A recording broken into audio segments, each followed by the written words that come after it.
नमस्ते बच्चों, मैं आज आपके सामने कक्षा 9 हिंदी गद्य खंड का दूसरा पाठ लेकर आई हूँ। जो आपका दूसरा पाठ है लहासा की ओर।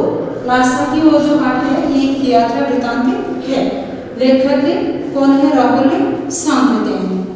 इनका जन्म 1893 में मतलब 1893 गांव पंधा, जिला आजमगढ़, उत्तर प्रदेश में हुआ था तथा इनकी मृत्यु है 1963 में हुई थी। आगे राहुल सांकृत्य का जो मूल नाम जाने तो मूल नाम उसका क्या था? केदार पांडे था। केदार मतलब मूल नाम केदार पांडे था और उसका जो ये राहुल सांकृत्य नाम है ये कब हुआ था? तो ये 1929-30 में श्रीलंका की यात्रा पर गए थे और श्रीलंका गए तो वहां जाकर उसने बौद्ध धर्म को अपनाया था। कहाँ जाकर? श्रीलंका जाकर कि श्रीलंका गए और वहां जाकर वो बौद्ध धर्म के अनुयायी बन गया था। बौद्ध धर्म को उसने अपना लिया, तब से उनका नाम राहुल सांकृत्य हो गया था।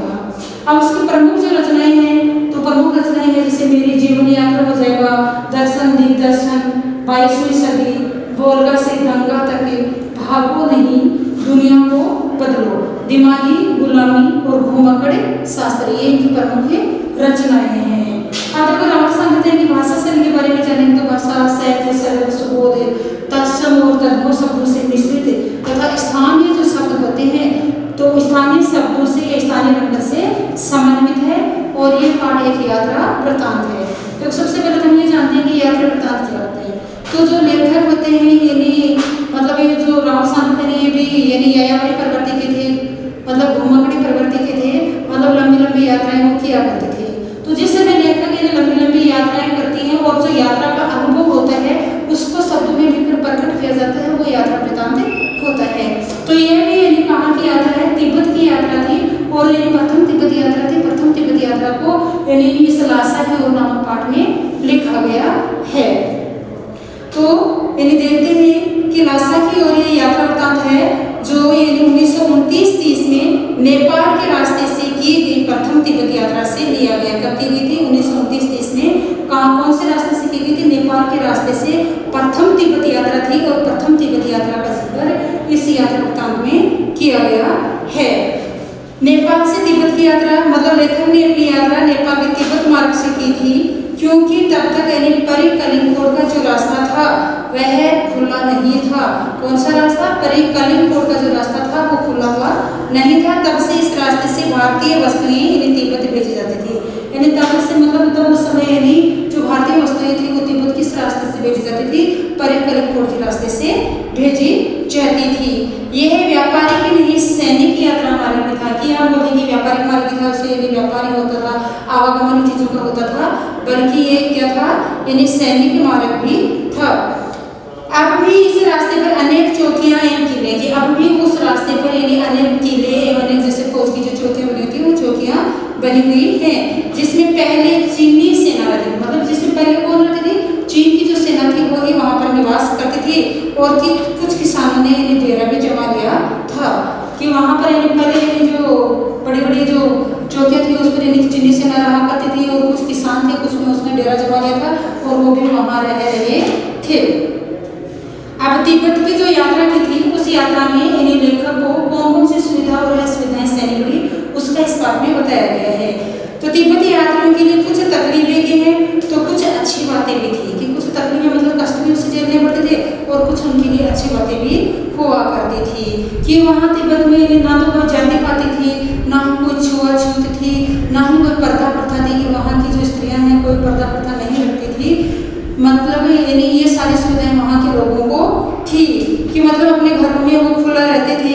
निम्न श्रेणी के भिखमंगियों को छोड़कर मतलब एकदम से निम्न श्रेणी का जो भिखमंगा आता है उससे अपने घर में शरण नहीं दिया करते थे, बल्कि उनके अलावा जो भी कोई लोग मतलब कुछ यानी अच्छे खासे यानी जो लोग आते थे उनको अपने घर में शरण देते थे और यानी यहाँ तक कि सास लोगों में से कोई भी उसको चाय है नाश्ता है वो बनाकर दे दिया करते थे।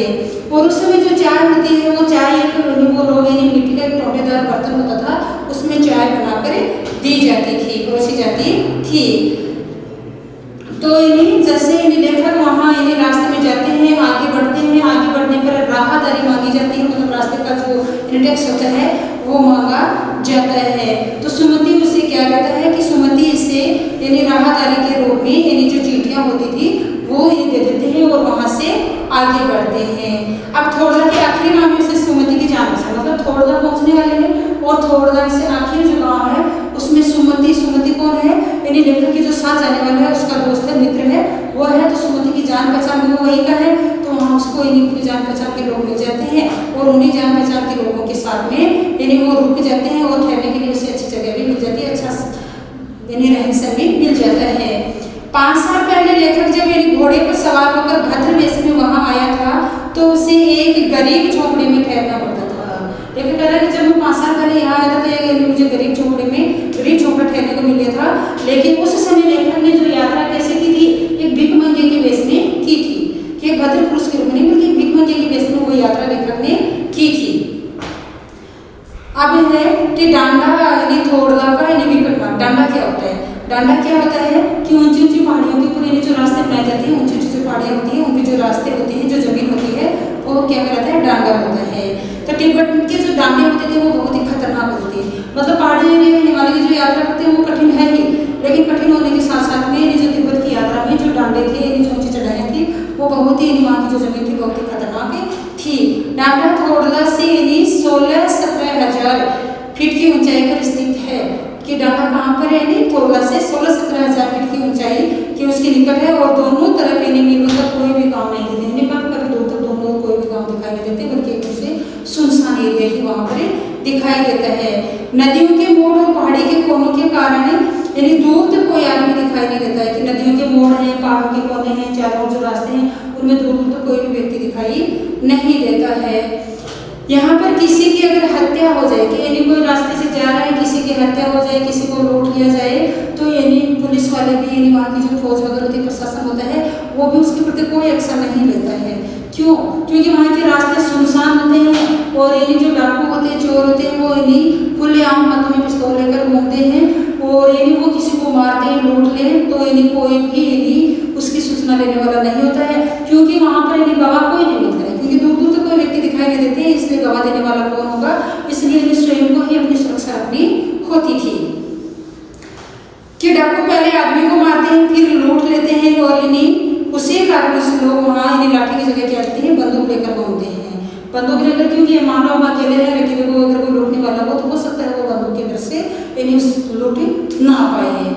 अभी यानी लेखक जब जाते हैं तो यानी जैसे उतराई आती है, उतराई में वो काफ़ी थकान का अनुभव करते हैं, सामने से धूप होती है, काफ़ी उसके पास वजन भी होता है, तो 2 घोड़ों की व्यवस्था करवाते हैं। और जो सुमति का घोड़ा है और लेखक का जो घोड़ा है, लेखक को घोड़ा है वो धीमे चलने वाला मिलता है और सुमति यानी का घोड़ा वो तीव्र चलता है, तो आगे निकल जाते हैं। पहले लेखक है वो अपना रास्ता भूल जाते हैं, तो 1-1.5 मील जाते हैं, 1-1.5 मील जाने के बाद में वापस आते हैं, फिर घोड़ा यानी एकदम से धीमे चलने वाला होता है। तो यानी जैसे वो थोड़ा तक पहुँचते हैं तो घोड़ा यानी शाम के 4-5 बजे तक पहुँचता है। इतने में सुमति को तो क्रोध भी आया, लेकिन जैसे ही उसके पहुँचने के बाद में उसका क्रोध भी शांत हो जाता है। अब तीर्थी समाधिगिरी, देखो तीर्थी समाधिगिरी क्या है कि अभी तीर्थी की विशाल मैदान में थे, उसके चारों ओर पहाड़ थे, वह मैदान जैसे एक टापू था। टापू होता है कस्बा था, छोटा सा एक कस्बा था और यानी इसी मैदान में तीर्थी समाधिगिरी नाम का एक स्थान भी था। यानी तीर्थी समाधिगिरी में धार्मिक स्थल होता है और वो स्थान भी वहाँ पर उपस्थित था। इसके चारों ओर पहाड़ थे, वह मैदान के यजमान रहते थे, यानी चारों पहाड़ थे और वहाँ पर यानी उस मैदानी भाग में यानी चारों ओर यानी यजमान मतलब वहाँ के जो लोग थे वो रहा करते थे। सुमति अपने यजमानों को लाल कपड़े के गंडे बांटते थे। देखो अपने यजमानों को लाल कपड़े के गंडे का मतलब है कि अपने जैसे यानी धार्मिक मान्यता थी और उसमें मंत्र पढ़कर यानी उनको गांठ दी जाती थी, ऐसे लाल कपड़े के गंडे यानी बनाकर बांटे जाते थे।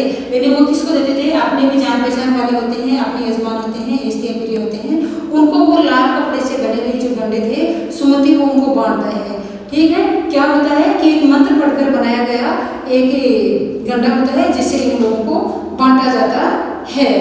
तिब्बत में तेज धूप पड़ रही थी। अगले दिन दोपहर में वे सुमति के यजमान के गांव में ठहरे, कि सुमति के वो जान पहचान में कोई यजमान था और अगले दिन सुबह वो वहीं पर ठहरते हैं। अब देखो लेखक के द्वारा इन्हें सेकर विहार पहुंचा जाता है, वो भी जगह का नाम है, स्थान है सेकर विहार। तिब्बत की जमीन छोटे बड़े जागीरदार में, कि तिब्बत की जो जमीन है वो छोटे बड़े जागीरदार हुआ करते थे उस समय जमीन के, तो छोटे बड़े जागीरदारों में बंटी हुई थी, जिनका ज्यादा हिस्सा मठों के पास था, कि जिनका ज्यादा हिस्सा है वो बड़े बड़े मठ हुआ करते थे और मठों के लोगों के पास ही उनका हिस्सा हुआ करता था। वहां पर जागीरदार मजदूरों से बेकार में खेती करवाता था, कि मजदूर जो मेहनत करने वाले जो लोग होते हैं उनसे यानी मेहनत देकर यानी उसका बदले में पैसे देकर उनसे खेती करवाया करते थे। खेती की देखभाल के लिए भिक्षु भेजे जाते थे, कि खेती की देखभाल के लिए वो भिक्षु भेजते थे, यानी जो यानी राजा के समान हुआ करते थे। अभी लेखक और सुमति यानी शेखर विहार वहां से पहुंचते हैं और वहां भिक्षुनम से भद्र पूछता है, कि वहां एक भिक्षुनम से नाम का व्यक्ति होता है और उससे यानी सुमति और लेखक की भेंट होती है। और भिक्षुनम से कैसे थे, एकदम से भद्र विनम्र स्वभाव वाले व्यक्ति थे, और अर्थात उसमें आत्मीयता का यानी कोई भी मिले उसके प्रति आत्मीयता का, जान पहचान वाले के प्रति आत्मीयता का भाव था। वहां बौद्ध विहार यानी कंजू की 103 हस्तलिखित पोथियां मिली थी। लेखक कह रहे हैं कि जब भी वहां गए वहां पर 103 हस्तलिखित मतलब हाथ से लिखित मोटी मोटी पोथियां मिली थी और लेखक को उन्हीं की आवश्यकता थी। इसलिए अब की बार यानी पहली बार यानी जब मैंने सुमति अपनी जान पहचान के लोगों के पास गए तो इन लेखक ने कहा था कि जल्दी आ जाना, लेकिन इस बार लेखक ने ऐसा कुछ नहीं कहा, बल्कि लेखक सोच रहे थे कि जितने लेट आए उतना ही सही है, क्योंकि वो यानी वहां 103 यानी जो पोथियां रखी हुई थी बुद्ध वचन के अनुवाद की जो पोथियां रखी हुई थी उनको पढ़ने में रम गए थे, अर्थात उन पोथियों को यानी पढ़कर वो यानी उसको समझना चाह रहे थे, अर्थात उनको पढ़ना चाह रहे थे। इस बात ये वो सोच रहे थे कि जितने लेट आए उतना ही अच्छा है। लेखक उन्हीं की तलाश में गया था, इसलिए उसने वहीं पर आसन जमाया और उनका अवलोकन करने लगे, मतलब उनको पढ़ने लग गए। लेखक ने सुमति को यजमानों के पास भेज दिया और ये सोचा कि यानी जितने लेट आए उतना ही अच्छा है, कि आराम से आ जाए, कोई दिक्कत नहीं है। अगले दिन भिक्षु नमसे से विदाई लेकर यानी लेखक ने तीर्थी गांव की ओर प्रस्थान किया, कि यानी जैसे सुमति हैं वो यानी दूसरे दिन आ जाते हैं अपने यजमानों के पास जाकर, तो भिक्षु नमसे के पास ठहरे थे, इसलिए भिक्षु नमसे से वो विदाई लेते हैं और भिक्षु नमसे से विदाई लेकर वो वापस यानी तीर्थी की ओर प्रस्थान करते हैं।